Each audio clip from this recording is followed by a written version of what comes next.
Whacking real deal to another reaction. We're going to get into the interrogation and the timeline. Devontae Barnes, when he was the lookout man at the El Mula mass shooting that killed a couple of young people. Okay, this is for news reporting purposes. Another day of testimony in the trial of the man accused of being a lookout during the El Mula banquet hall shooting. The prosecution playing a video of the police interrogation following all the gunfire. Local 10's Leanne Morrison is joining us live from Miami with more on that. Leanne? That's right. So that police interrogation back at the center of testimony today from a homicide detective. We also heard some of her cross-examination in which the defense tries to sort of poke holes in that questioning itself, implying that maybe Barnes was pressured, that there was pressure on the detectives to make an arrest because this was a high-profile case. Devontae Barnes has a hard time speaking to Judge Marissa Tinkler Mendez Thursday, moments before starting day 5 of his murder trial. A poorly timed dental procedure left him swollen and in pain. But the trial moves on, starting again with video of Barnes' interrogation. We're in charge with the 3 counts of murder and the 20 counts of attempted murder. Yes. And the continued testimony of homicide detective Alexander Turnus. After you interviewed the defendant, did you obtain a search warrant to have his phone forensically examined? Yes. Barnes faces 3 counts of first-degree murder and 21 counts of attempted murder in connection to the shooting outside El Mula Banquet Hall on Memorial Day 2021. Prosecutors say the motive was a long-standing feud between 2 rival groups and that the shooters sprayed the crowd primarily in search of a single target. He does say that the intention was to get a full pack. The defense pointed out the absence of 2 hours worth of interrogation footage. The sound was garbled. I believe you said I freaked out, correct? Yes. You freaked out because a very important piece of evidence is gone, right? It's distorted. And the high-profile nature of the case. You're telling this jury that you treat every homicide case the same as one that received national attention. We are trained to handle every case the same. How about that? Now, where are you talking about? It don't make no sense. And here the other shooter, y'all, right here. He told on him. Devontae told on him.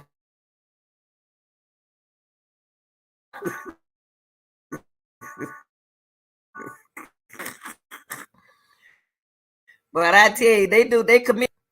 They have anyway.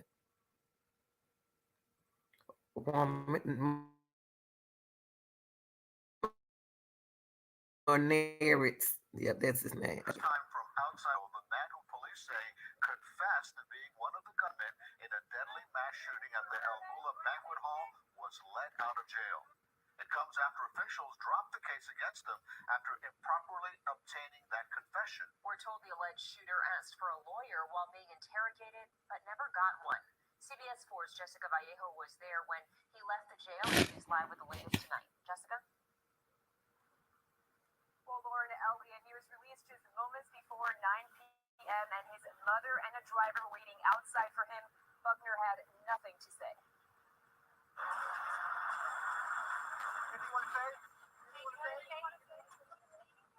Wednesday night, Warneric Buckner was released from TGK. The 20-year-old's mother covered his face with a blanket as they ran into this Nissan Altima.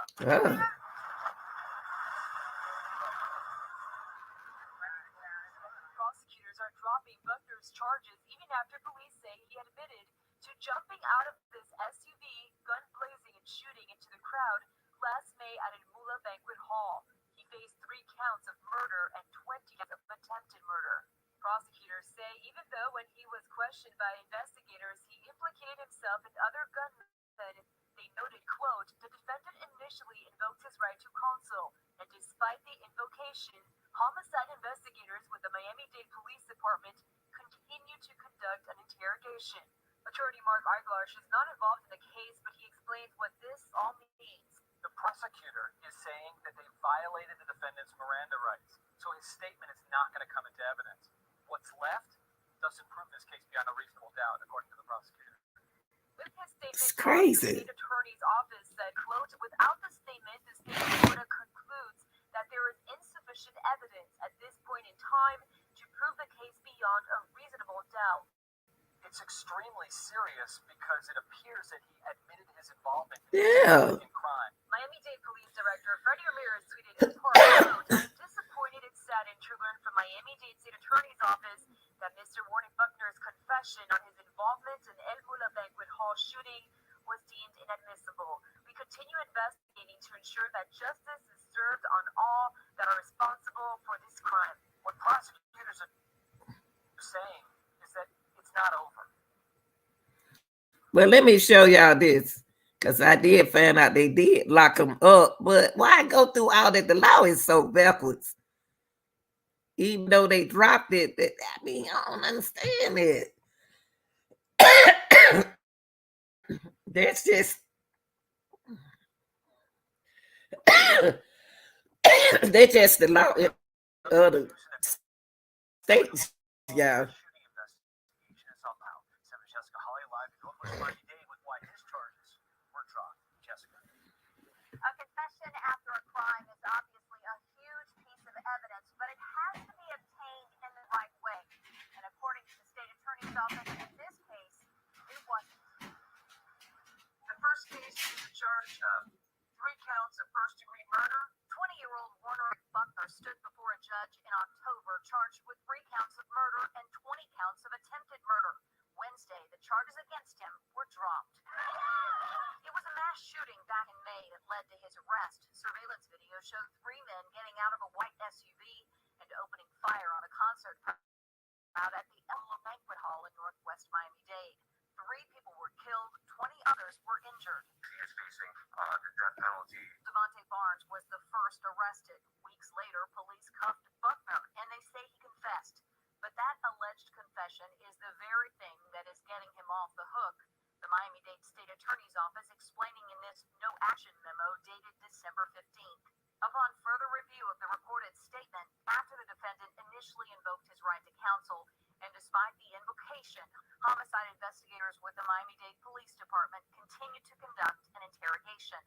Bottom line, when he asked for an attorney, the interrogation is supposed to end, and it didn't. That means the alleged statement of confession is most likely inadmissible as evidence. The memo going on to explain, without the statement, the state of Florida concludes there is insufficient evidence at this point in time to prove the case beyond a reasonable doubt.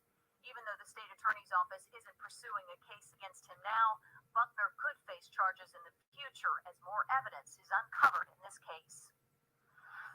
This afternoon, Crazy. Miami-Dade Police Director saying he is disappointed to learn that the confession has been deemed not admissible. He went on to say in a statement, we will continue investigating to ensure that... Ain't that crazy? It's crazy how the law is in certain states. That's why them young folks doing what they doing. That don't make no sense there. He was the boy in the front seat. Y'all like, share, and subscribe. I'm out. I'm glad I don't live in some of these places. I'm out, y'all.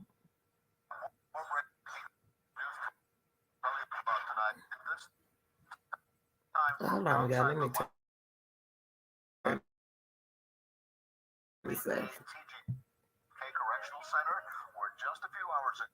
I just don't understand it. I just don't. Come on, thing in. I'm out, y'all.